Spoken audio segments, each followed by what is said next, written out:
Hello students, अब तक हमने गोलीय दर्पणों के द्वारा चिन्ह परिपाटी को सीखा और समझा था। अब हम सीखेंगे दर्पण सूत्र और आवर्धन को। यहाँ से हम इस चैप्टर के टेक्निकल पार्ट की तरफ आगे बढ़ रहे हैं। यहाँ से अब हमें कुछ सूत्र, कुछ स्थितियाँ और उन पर आधारित आंकिक प्रश्नों का अभ्यास करना है। तो चलिए पढ़ते हैं दर्पण सूत्र। चलिए मान लेते हैं कि किसी गोलीय दर्पण से वस्तु की दूरी को U से प्रदर्शित किया जाए, उससे प्रतिबिंब की दूरी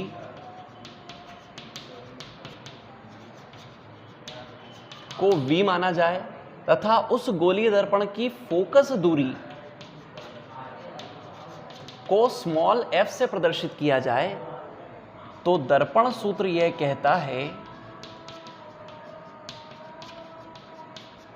कि 1/f बराबर 1/v धन 1/u, यानी कि फोकस दूरी का व्युत्क्रम प्रतिबिंब की दूरी के व्युत्क्रम और वस्तु की दूरी के व्युत्क्रम के योग के बराबर होता है। यह है हमारा दर्पण सूत्र। अब हम थोड़ा आगे बढ़ जाते हैं। दर्पण सूत्र हमने समझ लिया, यह हमें याद रखना पड़ेगा सदैव, क्योंकि इसका हम उपयोग करेंगे आंकिक प्रश्नों को हल करने में। अब इसके आगे की बात कर लेते हैं कि ये आवर्धन किसे कहते हैं। तो यदि मैं बात करूं आवर्धन की, तो आप सभी बच्चे जानते हो कि वस्तु जो भी होती है, जो भी बिंब होता है, उसकी एक निश्चित ऊंचाई होती है और उसके आधार पर जब प्रतिबिंब बनता है तो उसकी भी कोई ना कोई ऊंचाई होती है। तो वस्तु की ऊंचाई और प्रतिबिंब की ऊंचाई का जो अनुपात होता है उसे आवर्धन कहा जाता है।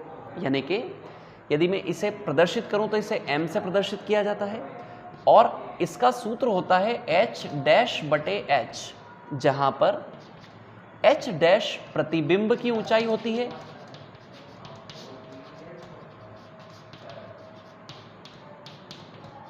वहीं h जो होती है वह वस्तु अथवा बिंब की ऊंचाई होती है। तो बच्चों, आवर्धन जो है वो h-h से निकाला जा सकता है। अब हम ये समझें कि आवर्धन है क्या। आवर्धन वास्तविकता में किसी वस्तु का प्रतिबिंब वस्तु से कितना बड़ा या कितना छोटा है, और अधिक स्पष्ट करें तो प्रतिबिंब वस्तु से कितने गुना बड़ा अथवा कितने गुना छोटा है, यह हमें आवर्धन बताता है। मतलब आवर्धन हमें यह बताता है, या आवर्धन का मान इस बात को स्पष्ट करता है कि प्रतिबिंब वस्तु से कितने गुना अधिक बड़ा है या कितने गुना छोटा है।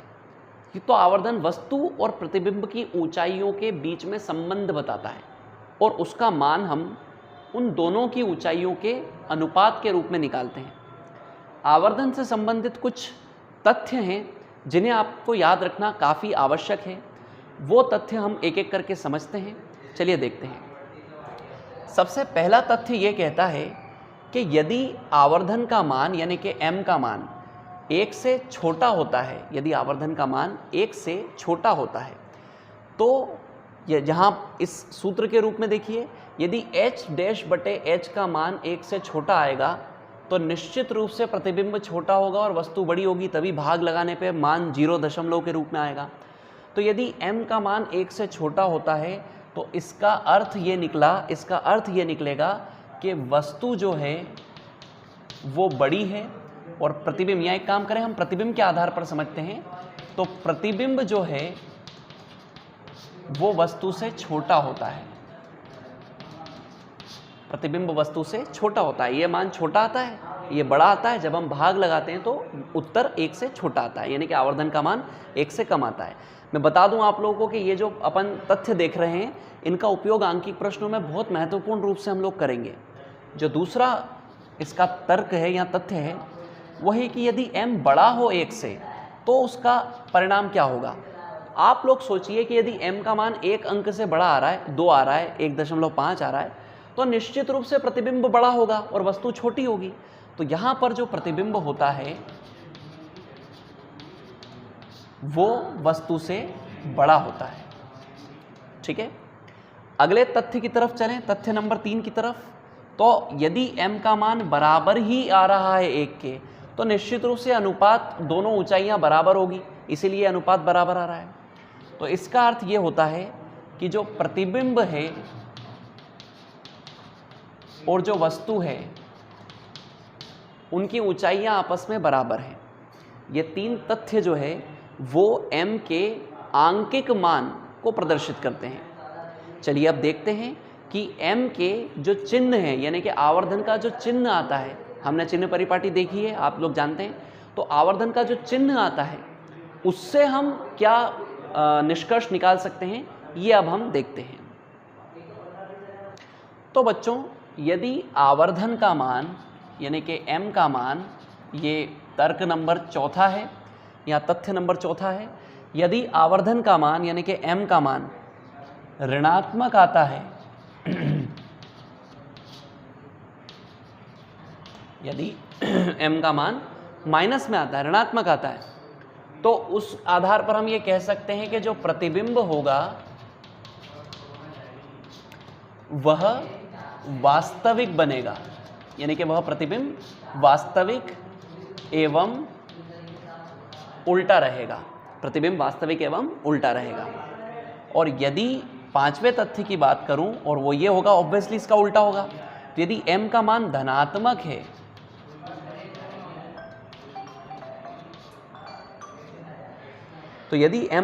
धनात्मक है तो उस आधार पर हम ये कह सकते हैं कि जो प्रतिबिंब है वह आभासी एवं सीधा बनता है। तो मैं आपको थोड़ा सा इसको कैलकुलेशन के हिसाब से समझा देता हूँ।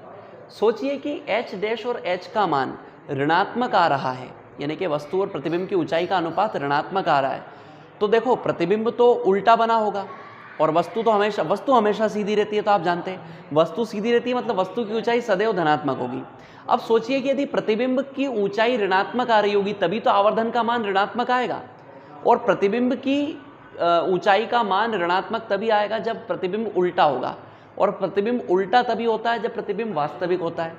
आप इन सब चीज़ों पर थोड़ा गौर करिएगा, थोड़ा ध्यान दीजिएगा, तो आपको आसानी से ये बात समझ में आ जाएगी। इसको याद नहीं रखना पड़ेगा, ये समझ में आ जाएगी कि ऋणात्मक मान होने से प्रतिबिंब वास्तविक एवं उल्टा बनता है। आप इसका उल्टा सोचिए, आपको अपने आप समझ में आएगा कि अगर प्रतिबिंब वास्तविक एवं उल्टा है, पहली चीज़ तो कि प्रतिबिंब उल्टा है मतलब वो वास्तविक है, और यदि प्रतिबिंब वास्तविक है और उल्टा है तो उसकी ऊंचाई, प्रतिबिंब की ऊंचाई ऋणात्मक होगी चिन्ह परिपाटी के हिसाब से। और यदि प्रतिबिंब की ऊंचाई ऋणात्मक है तो भले ही वस्तु की ऊंचाई तो धनात्मक होती है, तो माइनस बटे प्लस माइनस ही तो आएगा। यानी कि यदि प्रतिबिंब उल्टा बना तो निश्चित रूप से m का मान कैसा आएगा, ऋणात्मक, और यदि प्रतिबिंब सीधा बना तो m का मान सदैव कैसा आएगा, धनात्मक। अब आप इसको असली तरीके में अगर याद रखने की कोशिश करें तो आप इसको ऐसे याद रख सकते हैं कि यदि आवर्धन का मान ऋणात्मक है तो प्रतिबिंब वास्तविक एवं उल्टा बनेगा, और यदि आवर्धन का मान धनात्मक है तो प्रतिबिंब आभासी एवं सीधा बनेगा।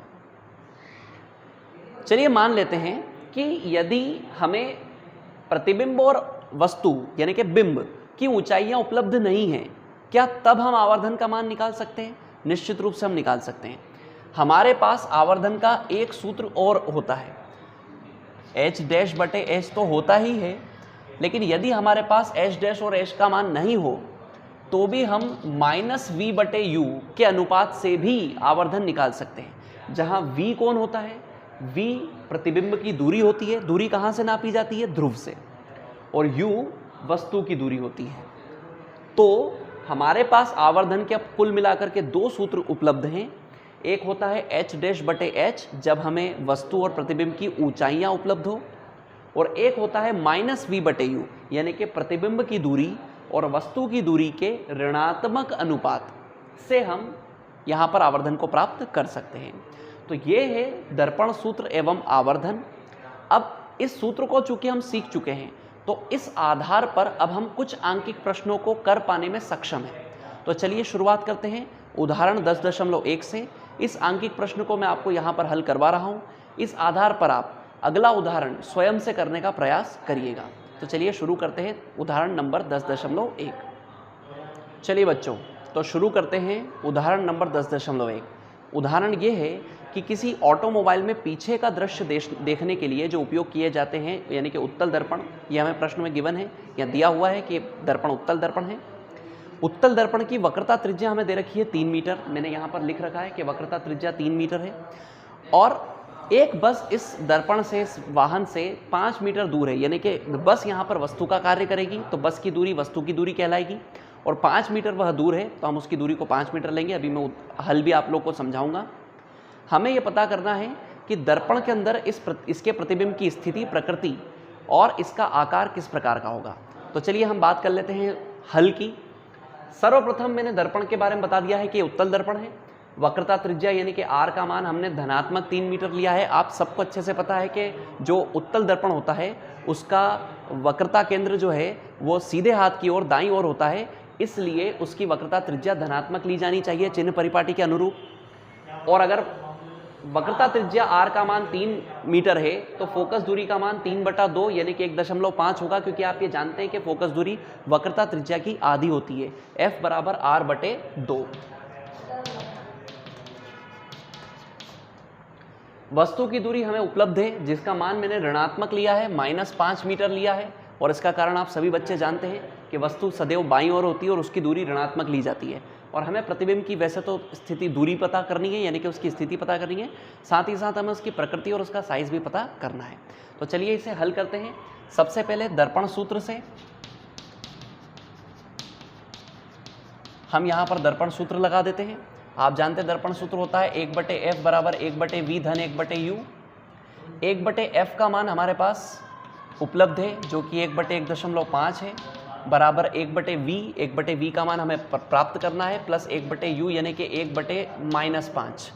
ये धन ऋण ऋण हो जाएगा, और ये धन ऋण ऋण 1/5 को जब मैं पक्षांतरित करूँगा बाईं ओर तो मुझे 1/1.5 माइनस, यहाँ प्लस माइनस माइनस हो जाएगा, इधर आकर के वो प्लस का हो जाएगा, तो प्लस 1/5 बराबर 1/v मिल जाएगा।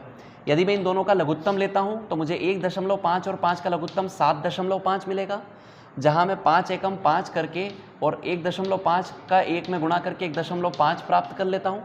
इन दोनों का योग करने पर मुझे 6.5 बटे 7.5 मिलता है, जो कि 1/v के बराबर है। और यदि 1/v का मान हमारे पास 6.5 बटे 7.5 है तो v का मान हमारे पास 7.5 बटे 6.5 आएगा, यानी कि हम इसका व्युत्क्रम कर देंगे।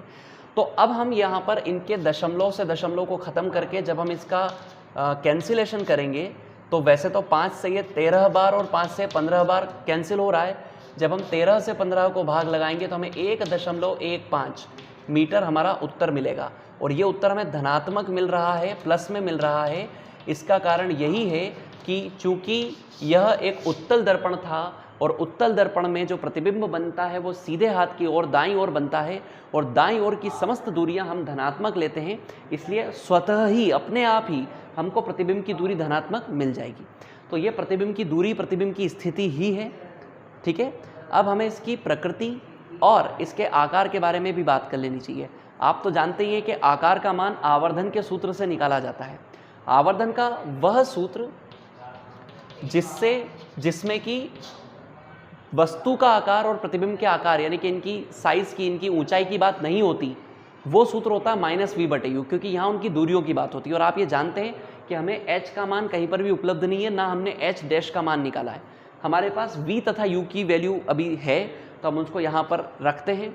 तो m बराबर हो जाएगा -v/u, और यदि मैं m का मान निकालता हूँ तो -v/u के रूप में -1.15 बटे u का मान हमारे पास उपलब्ध था, और u का मान है -5 मीटर, कुछ इस तरीके से। तो ये माइनस से माइनस कैंसिल हो जाएगा। जब मैं इससे इसको कैंसिल करता हूँ तो मुझे जो m का मान प्राप्त होता है, मैं सीधे बताता हूँ आप लोग को कि अगर मैं इस 5 से इसको कैंसिल करता हूँ तो मुझे 0.23 यानी कि m का मान 0.23 प्राप्त होता है। अपवर्तनांक एक स्थिरांक है, इसलिए इसकी कोई इकाई नहीं होती, इसके पीछे इसकी कोई यूनिट नहीं लगानी पड़ती। जो अपवर्तनांक मुझे मिला है उस आधार पर मैं कुछ निष्कर्ष निकाल सकता हूँ। तो चलिए समझते हैं वो क्या निष्कर्ष होंगे जो हम इससे निकाल सकते हैं। तो हम ये कह सकते हैं कि मैं निष्कर्ष सिर्फ बोल रहा हूँ, आप लोग उसको स्वयं नोट करेंगे कि अतः वस्तु का प्रतिबिंब दर्पण के अंदर 1.15 मीटर दूरी पर, ये उसकी स्थिति हो गई। वस्तु, अब देखो ये जो आवर्धन है, इस आवर्धन का मान 0 में आया। मैंने आपको बताया यदि आवर्धन 1 से छोटा आता है, यदि उसका मान 1 से छोटा आता है तो क्या होता है, यदि उसका मान 1 से छोटा आता है, प्रतिबिंब छोटा होता है और वस्तु बड़ी होती है। और वैसे भी आप जानते हैं कि उत्तल दर्पण में प्रतिबिंब वस्तु से छोटा बनता है। तो आप निष्कर्ष में इस तरीके से लिख सकते हैं कि अतः प्रतिबिंब दर्पण के अंदर 1.15 मीटर दूर, वस्तु से छोटा, और इसका मान धनात्मक आने से हमें कह सकते हैं कि आभासी एवं सीधा बनेगा। तो आभासी एवं सीधा उसकी प्रकृति को बता रहा है, वस्तु से छोटा उसके आकार को बता रहा है, और 1.15 मीटर की दूरी दर्पण के अंदर उसकी स्थिति को बता रहा है। तो यह आपका निष्कर्ष हो गया, जो आपको एक एक करके लाइन से लिख देना है। इस प्रकार आपके आंकिक प्रश्नों को आपको हल करना है। उदाहरण 10.2 जो है उसको आप हल करने का स्वयं से प्रयास करें। यदि आप उसको नहीं कर पाएँ, किसी कारणवश आपको समझ में ना आए, तो आप उसको मुझसे पूछ सकते हैं। अगर आप कमेंट सेक्शन में मुझसे पूछेंगे या व्हाट्सएप ग्रुप में आप मुझसे इसकी क्वेरी रखेंगे तो मैं आपको उसको भी हल करके बता दूंगा। पर पहला प्रयास आप लोग उसको करने का स्वयं करेंगे। तो अब उदाहरण 10.1 और 10.2 को कर लेने के बाद में हम 2 प्रश्नों की ओर आगे बढ़ रहे हैं। तो चलिए वो प्रश्न कौन से हैं उनको भी देख लेते हैं। चलिए बच्चों, जो पहला वाला प्रश्न है, जो प्रथम प्रश्न है, वो हमसे ये कहता है कि किसी उत्तल दर्पण की फोकस दूरी हमें ज्ञात करनी है जिसकी वक्रता त्रिज्या हमारे पास 32 सेंटीमीटर है। बड़ा आसान सा क्वेश्चन है। हमें पता ही है कि फोकस दूरी बराबर क्या होता है, वक्रता त्रिज्या का आधा। तो हम यदि इसको 32 को 2 से भाग दे देंगे तो हमें 16 सेंटीमीटर हमारा उत्तर मिल जाएगा। बड़ा आसान सा क्वेश्चन था। चलिए बच्चों, बात कर ले प्रश्न नंबर दूसरे की। तो हमें यहाँ पर प्रश्न नंबर 2 में ये बताया जा रहा है कि एक अवतल दर्पण अपने सामने 10 सेंटीमीटर दूरी पर रखे किसी बिंब का 3 गुना आवर्धित प्रतिबिंब बनाता है, जो कि वास्तविक है और बड़ा है। 3 गुना आवर्धित है मतलब बड़ा है, और वास्तविक प्रतिबिंब बनाता है। तो आपको ये पता लगाना है कि जो प्रतिबिंब है वो कितनी दूरी पर बनेगा दर्पण से, यानी कि हमें प्रतिबिंब की दूरी ज्ञात करनी है। तो चलिए देखते हैं।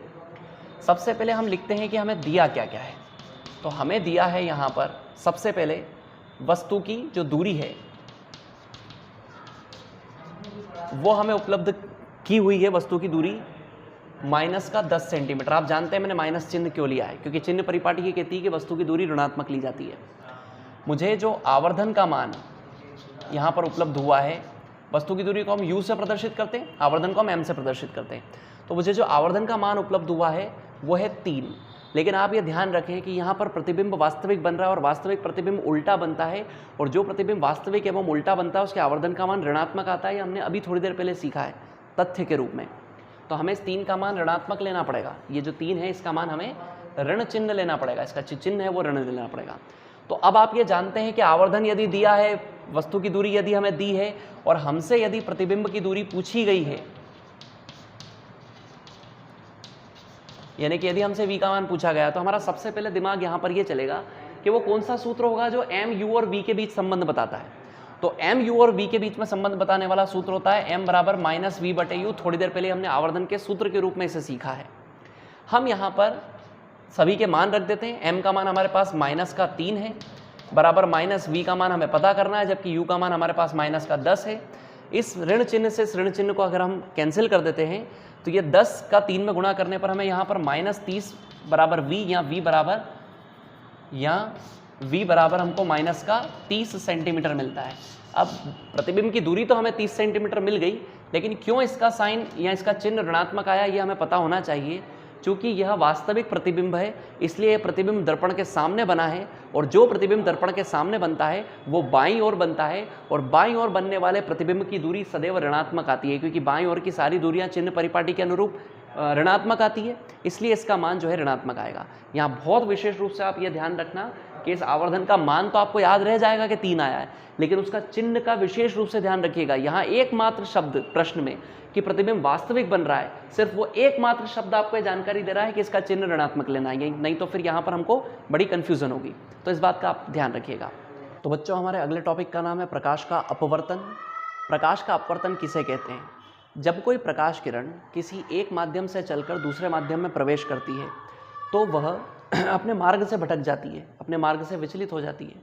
प्रकाश से संबंधित इसी परिघटना को हम लोग प्रकाश का अपवर्तन कहते हैं। चलिए कुछ उदाहरणों की तरफ से हम लोग जानने की कोशिश करते हैं। सबसे पहले आपने देखा होगा कि जैसे एक स्टील के ग्लास में यदि पानी भरा हुआ है तो आप ये देखते हैं कि उसकी जो तली है वो आपको थोड़ी ऊपर की तरफ उठी हुई दिखाई देती है। या आपके घर में यदि पानी का टैंक होगा तो आपने देखा होगा उसकी तली आपको ऊपर दिखाई देती है। या स्विमिंग पूल को अगर अपन उदाहरण देखें तो उसकी तली हमको ऊपर दिखाई देती है। सीधी सी बात है, हम उसमें उतरने की कोशिश करते हैं, हमको तैरना नहीं आता, हम उतरते ही चले जाते हैं, तली आती ही नहीं है, ऊपर से हमको बड़ा कम गहरा दिखाई देता है वो। तो ये है अपवर्तन के कुछ उदाहरण, इन्हीं कारण से हमें वो तलियाँ ऊपर दिखाई देती है। यदि मैं एक और उदाहरण देने की कोशिश करूँ, ये तो खैर मैं आपको बताऊँगा अभी। आप यहाँ पर देखिए, यदि मान लो एक पानी का गिलास है और इस गिलास में पानी भरा हुआ है और अगर हम इसमें कोई पेंसिल रखते हैं तो आप हमेशा ये देखेंगे कि वो पेंसिल नीचे से थोड़ी टेढ़ी दिखाई देती है। वो पेंसिल तो सीधी है, लेकिन आप जब उसको जल में से देखते हैं, सामने से जब उसको जल के अंदर देखते हैं तो आप ये पाते हैं कि वो पेंसिल थोड़ी टेढ़ी है, नीचे की ओर झुकी हुई है। ये जो कुछ परिघटनाएं होती है हमारे दैनिक जीवन में, इन सब का जो कारण है वो प्रकाश का अपवर्तन ही है। मैंने आपको टॉपिक की शुरुआत में इसकी जो परिभाषा बताई थी वो मैं एक बार फिर से बताता हूँ कि जब कोई प्रकाश किरण किसी एक माध्यम से चलकर दूसरे माध्यम में प्रवेश करती है तो वह अपवर्तित हो जाती है, यानी कि वह अपने मार्ग से विचलित हो जाती है, अपने रास्ते से भटक जाती है, वह अपनी दिशा को छोड़ देती है। तो प्रकाश संबंधित ये जो घटना होती है, इसी घटना को हम प्रकाश का अपवर्तन कहते हैं। तो चलिए समझते हैं कि प्रकाश का अपवर्तन किस प्रकार होता है। ये जरूर ध्यान रखिएगा कि परावर्तन और अपवर्तन में एक बहुत बड़ा अंतर ये है कि परावर्तन में जहाँ एक ही माध्यम होता है, प्रकाश किरण आती है और उसी माध्यम में लौट जाती है, उसको हम परावर्तन बोलते हैं। वहीं दूसरी ओर जो अपवर्तन होता है उसमें प्रकाश किरण एक माध्यम से दूसरे माध्यम में प्रवेश करती है। तो चलिए समझते हैं किस प्रकार का क्या सिस्टम रहता है। मान लेते हैं कि ये अभिलंब है। आप जानते हैं अभिलंब क्या होता है? तल पर जो परपेंडिकुलर होता है, जो लंब होता है तल पर, उसे हम अभिलंब कहते हैं। तो मान लेते हैं कि जो कोई प्रकाश किरण इस प्रकार आपतित हो रही है, ये किरण आपतित किरण है, मुझे बताने की आवश्यकता नहीं है। तो इस प्रकार आपतित किरण को यदि दूसरा माध्यम नहीं होता, माध्यम 2 नहीं होता, तो इस प्रकार आपतित किरण को इस दिशा में, उसकी मूल दिशा में चले जाना था, निकल जाना था। किंतु वह प्रकाश किरण दूसरे माध्यम के होने के कारण या तो अभिलंब की ओर झुक जाती है, ठीक है ना, या अभिलंब से दूर भी हट सकती है, लेकिन मैं उसको अभी दिखा नहीं रहा हूं इसमें। तो इस अवस्था में आपतन कोण I का मान अपवर्तन कोण R के मान से अधिक आता है, यानी कि आपतन कोण बड़ा है, अपवर्तन कोण छोटा है। एक दूसरी परिस्थिति में यह भी हो सकता है कि वह प्रकाश किरण अपने मूल मार्ग से भटककर अभिलंब से दूर हट जाए। इस परिस्थिति में यहां अपवर्तन का कोण का मान अधिक और आपतन कोण का मान कम हो रहा है। तो चलिए सबसे पहले हम ये जानें कि इन दोनों स्थितियों के बनने का कारण क्या है।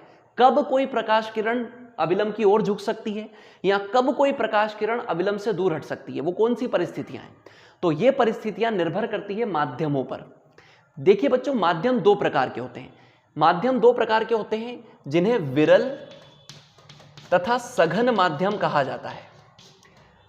अब हम ये समझें कि विरल और सघन माध्यम किन्हें कहा जाता है। तो जो विरल माध्यम होता है उसमें कणों का जो घनत्व होता है वो कम होता है, और जो सघन माध्यम होता है उसमें घनत्व अधिक होता है। सघन घन आप याद रख सकते हैं।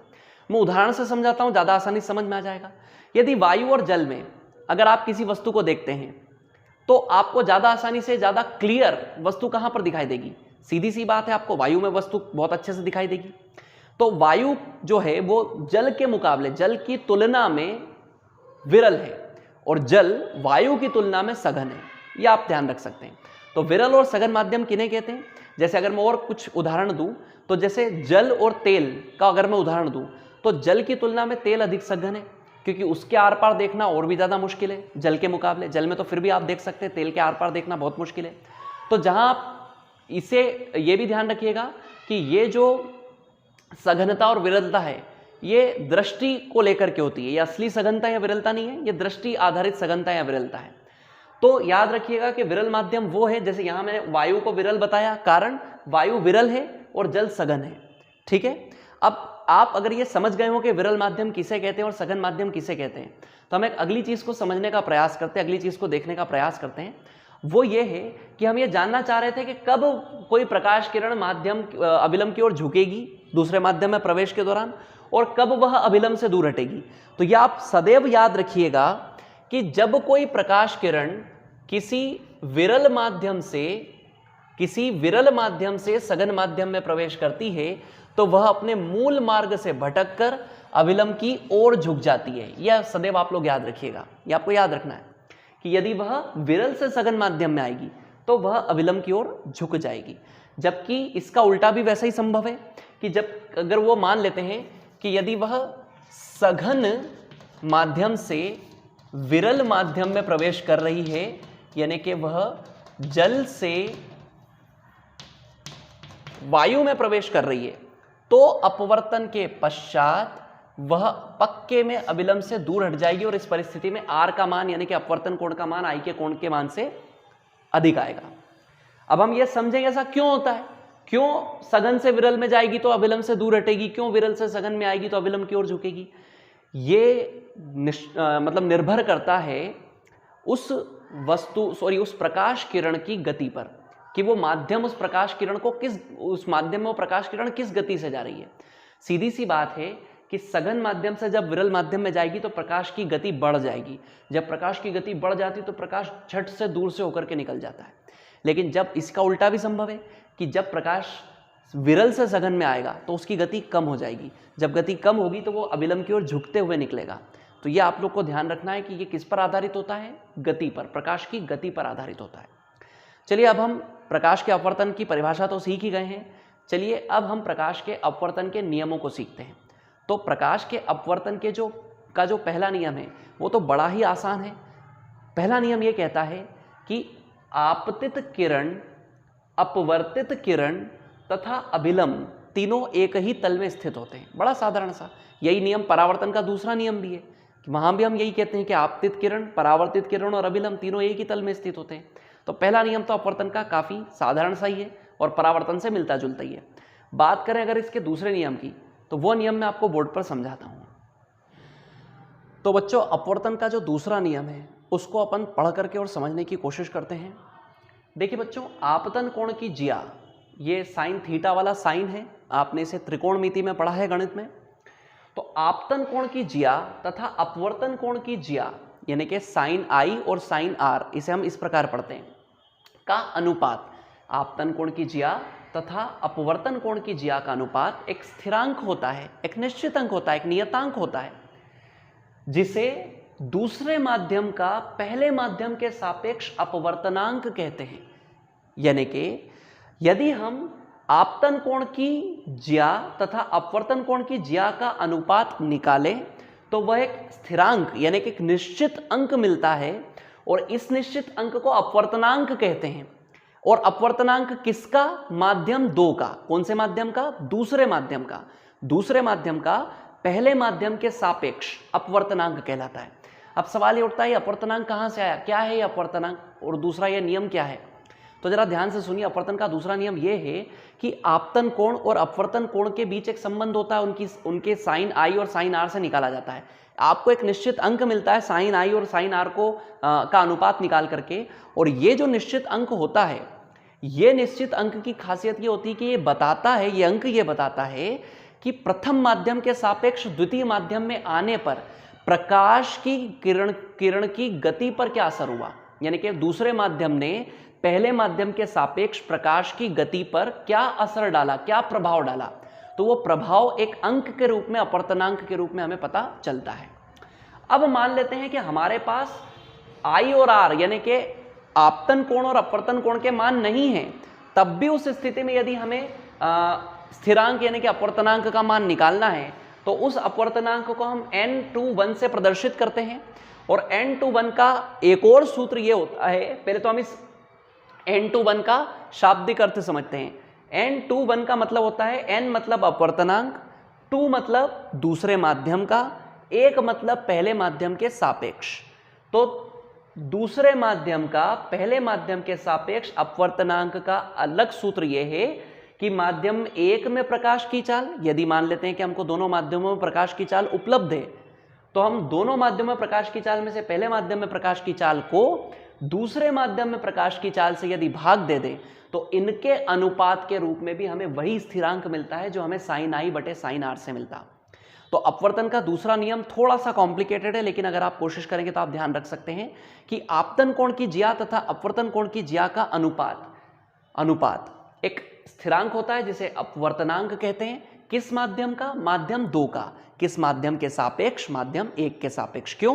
क्योंकि प्रकाश की किरण आ तो पहले माध्यम से दूसरे माध्यम में रही है ना, इसलिए पहले माध्यम के सापेक्ष।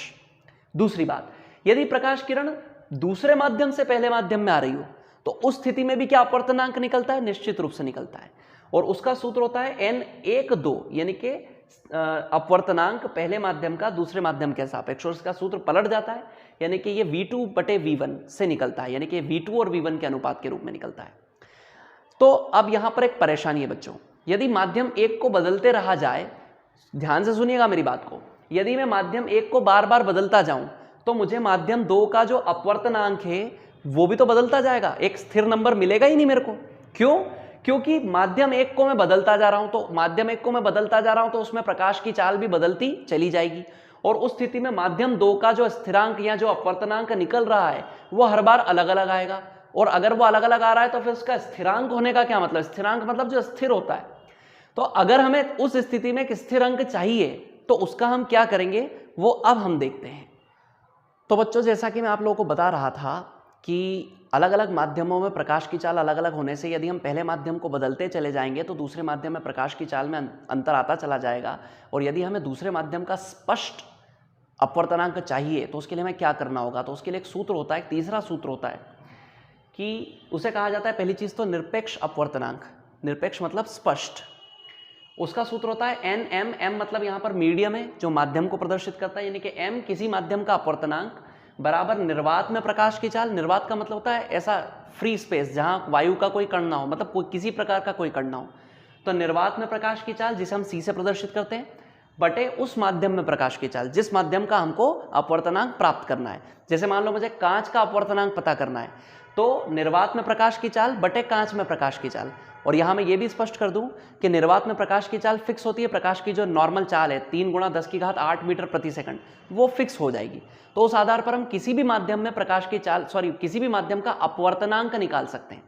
और इस सूत्र की सहायता से यदि मान लें कि किसी माध्यम का अपवर्तनांक हमें दिया हुआ है, निर्वात में प्रकाश की चाल हमें पता ही होती है, तो हम उस माध्यम में प्रकाश की चाल भी सूत्र से निकाल सकते हैं। तो ये है निरपेक्ष अपवर्तनांक।